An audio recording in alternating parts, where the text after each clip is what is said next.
onun 5 ilini ümumi liderin rəhbəri altında işləmişəm. O 5 ilində möhtərəm prezidentim Cənab İlham Əliyevin.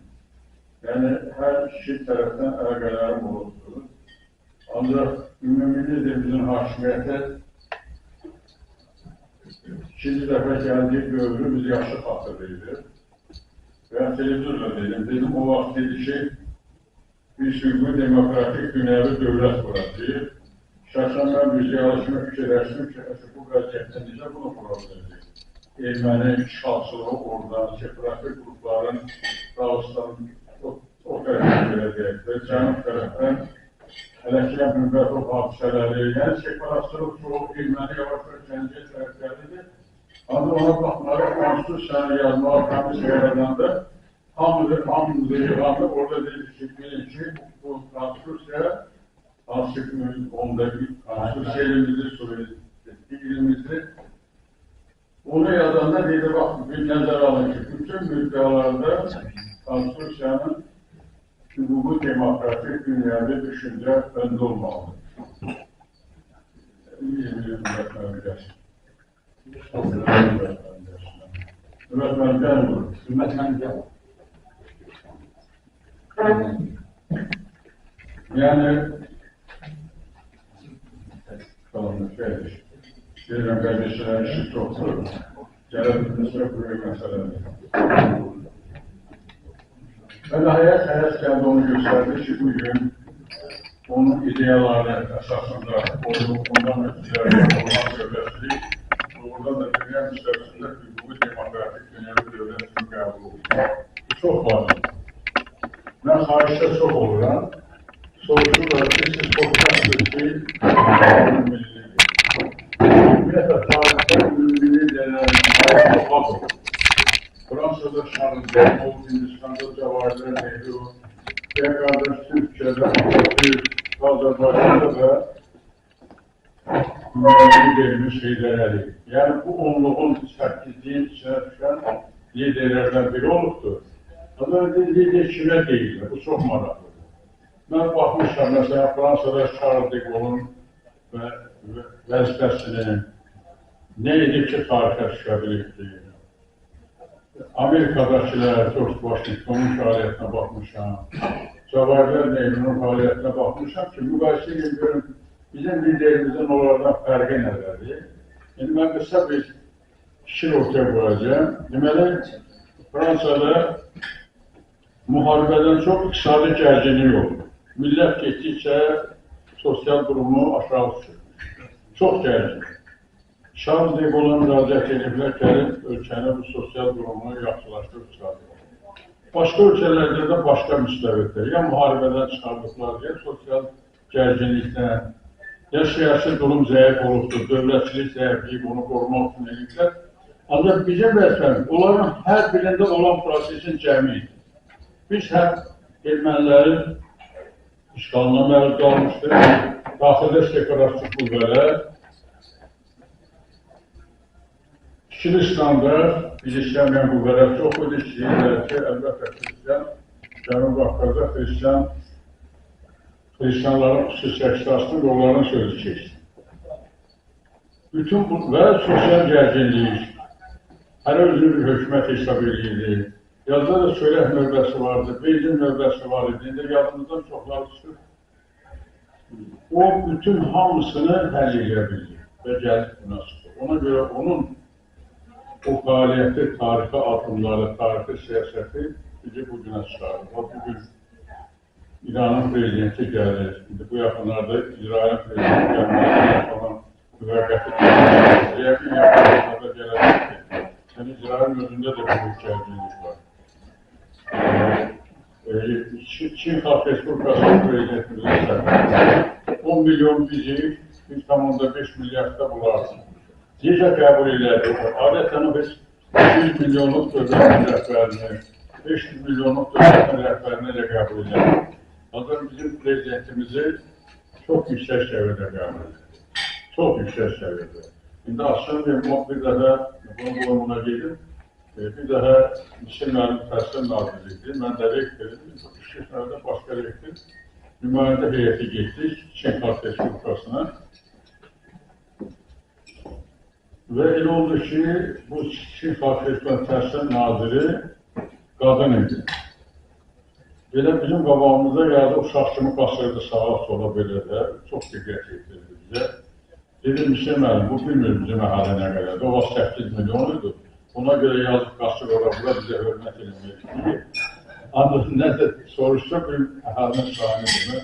Elə oldu, təşkildən gəldi, çörək yiyəndə soruşdu ki, əhalinin nə qədərdir? Bakını tanıdı, Azərbaycan haqqında məlumatı var idi. Ancaq əhali haqqında Hüseyin müəllim üzümə baxdı, birbaşa soruşsun, nə deyəcək deməlisən? Dedi, bizdə 8 milyon, arvad o qədər gülüb o nazir, təhsil nazir. Deyir, orada hamı bir məhəllədənsə ki, qoğumsuz bir-birinizə bizə deyildi. Orada bir məhəllədə də 8 milyon əhali olur. İndi 1,5 milyarda çatır. O cürə qəbul edir. Yəni, hamı məsləhətə gəlir. Qardaş Türkiyə ilə münasibətlərimiz çox sinirdir. Cənub Qafqazda ağırı çəkə görə Azərbaycan öndə gedir. O bizlərdən Qafqaz. Onlar da bu dəqiqə çalışır ki, bilirlər ki, vəziyyətdən bizə işlə münasibət olmaqla ancaq qabağa gedə bilərlər. Gör, nə qədər çəkişmədir. Hər xalqa ümumilli deyil, nəsib oldu. Allah bizim tərəfimizdədir ki, nəsib oldu. İndi siz təsəvvür edin. 5 min illik bizim dövlətçilik tariximizdir. 5 min illik. Torpaqlarımız olubdur, nə qədər olsa yaxdır. 400 min kvadrat kilometr. İndi nə qədərdir? 86 min. Hara gelirdi? Ağırlı azılı günlərimiz çox oldu. Atabəylər nəslinə Nadir Şah dövrünə, Türkmənçay müqaviləsinə. Hissə belə alıqlar uzmuşuq, vuruşmuşuq, alınmayıb bizim üstümüzdə. İndi bax, biz torpağı niyə ikiyə bölməlidir? Rusun bizdən nə işi vardı, İranın bizdən nə işi vardı? Bölürsən gedir torpağı, ya onun torpağını sən al, sən də o biristə sənin üçün. Bizim torpağı bölürsən. Yəni başımızda çox bəli var. Ancaq indi biz güclü dövlət kimi, düzdür, arada güclü dövlətçiliğimiz olan məqamlarımız da olubdur. Böyük tarixi şəxsiyyətlər dövründə olur. Torpaqlar almışıq, 400 min oradan əmələ gəlir. Nadir Şah Hindistana qədər gedib çıxdı. Ancaq sonra da elə məqamlar olur ki, yavaş-yavaş torpaq azaldılır gəlmiş. İndi artıq Qarabağı həll edildi. Qərbi Azərbaycana qayıdış vaxt bizi bura gəldi. Bu konsepsiyanın arxasındadır. Yəni, bu torpaqlarımızı yavaş-yavaş geri almalıyıq. Biz eləmək ki, biz aldığımızı almadığımız gələcək nəsil bu barədə düşünsün alsın. Niyə ki, bir millət iki dövlətdə yaşamalıdır, cənubda və şimalda? Niyə yaşamalıdır? Onların dilində mənim çox maraqlanmışım, məktəbdir. Bu niyə belə olmalıdır? Niyə onların degradasiya mühitində yaşamalıdır? Biz hər qardaşım bütün bunların hamısına büyük uğurumuza ki, belə dövrdə yaşayırıq, hamımız milli derimizə Heydər Əliyevə xoşlayırıq.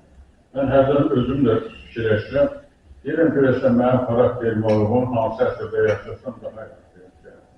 19-da, 20-də, 21-də, bəlkə mən 22-də yaşasam daha yaxşı yaşayarım. Adam fikirləşir də, xarakterim olğun hansı dövr yaxşıdır. İnandırım sizi, Allah bizi ən yaxşı dövrdə yaşadır. Çətinlik də görmüşük. Uğurumuz da böyük. Ondan bir qürur hissi duya bilərik. Əvvələ o günün Rusiyadan bir nəfər gəlmişdi, vitse-prezident. Söz şeydi, mən onun qarşısında məsələ qoydum. Biz Türk dünyası, milli genetikamızdan Türk dünyasına bağlı. Buna da fəxarət istəyirdik. Elm təhsil genetikamızdan Sovet elminə, Rus elminə bağlı. Və belə gəlir. Belə gəlir. Məsələn, Türkiyənin özü Avropa elmi məktəblərlə qurulmuşdur. İranın özü Amerika elmi məktəblərlə qurulmuşdur. Ben o bir proyekt vermiştim ki, həm bilsəm İran, həm Türkiyə bir yerdə bir yaxşı elmi tərbiyəsini qabağa apartabilirsə, onu vermiş qabağına verə bilərsə, bu proyekt əvvəl qəbul olunur, sonra nəsə baş qarışdır. Yəni, hər dövlət tarixdən elə olur ki, elmi məktəbləri hardansa qidalanır. Biz də Sovet elmi məktəblərindən, biz də Rusda deyə bilərik. Onda əsas Sovet dövründə.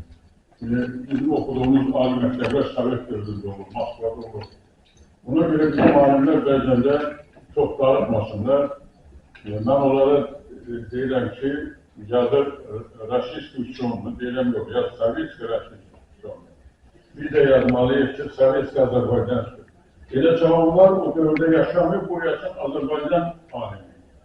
İladan var ki, doğrudan da mesela mənim diplomlarım vaxtda çəkdir. Mən oradan bilirəm. Mən neyləməliyim? Diyəcəkməliyim tabii ki. Şəriət açıq danışmalıyıq bir-birindən ki, Kur'an orada da dəhlənmişik, biz danışmışıq. Biz bu sevimindən təhlənmişik. Bilmirəm, mən orasını da dedim ki, işğal edib və torpağımıza elimizdən alırsa, bizim İrandan nə işimiz var? Götür və İrandan vuruşu bizim torpağımızdır. Bunu başa düşürük. Atatürk elindədir, onun sözü verirsə, ona görə el harda son dalda izi çəkmək lazım. Gürcüdən də, Ermənidən də, Rusdan da, İngilisdən də, hamısında elmi vətəni yoxdur. Vətən elmi ihtiyacı yoxdur. Ona görə harda var, onu götürməliyik, ondan qorxmamaq. Qorxmalıyıq torpağımızı qorumaqdan ki, torpağımızı götürməliyik. Və son olarak onu demək istəyirəm ki, xoşbəxt o faktör ki, onun ünlü bilirliyi var. Bax, nə Gürcüdə Şirinlər bilirliyi oldu, nə Ruslardan gəldilər Brejnevi, Nikita Sergeyev Xruşov, mən o dövrdə yapmışam, onun bəlasını çəkmişəm, riyaziyyatçı olmalıydım, gəldim kimyası oldu, dünyanın kimyalaşdırır, başlanır. Dağdan bir də kimyadan başqa işlər başlayan bilirsin. Cavanlar onun yaxşı nəsil, vaxtlandırır, yadından gəlib olur. Xruşov Nikita Sergeyev. Ola biraz sınava qədər bilmişsin, mən biz bölümünü çəkmiş, heç çox bölümünü çəkmiş. Ona görə məqamı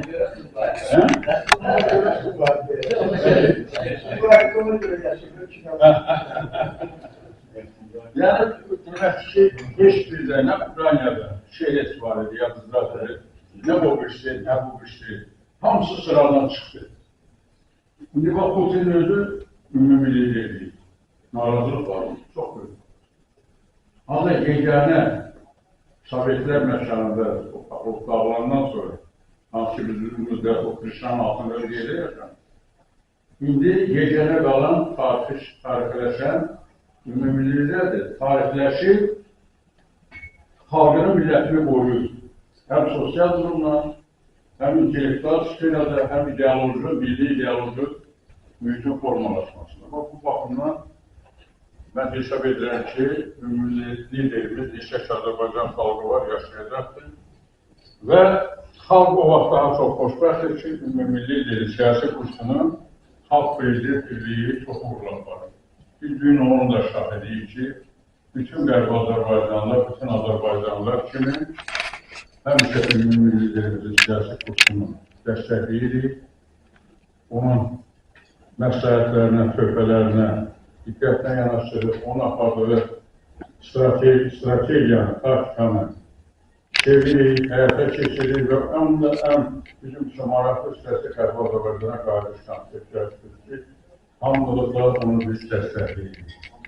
Allah ona qərin rəhmət eləsin. Allah rəhmət eləsin.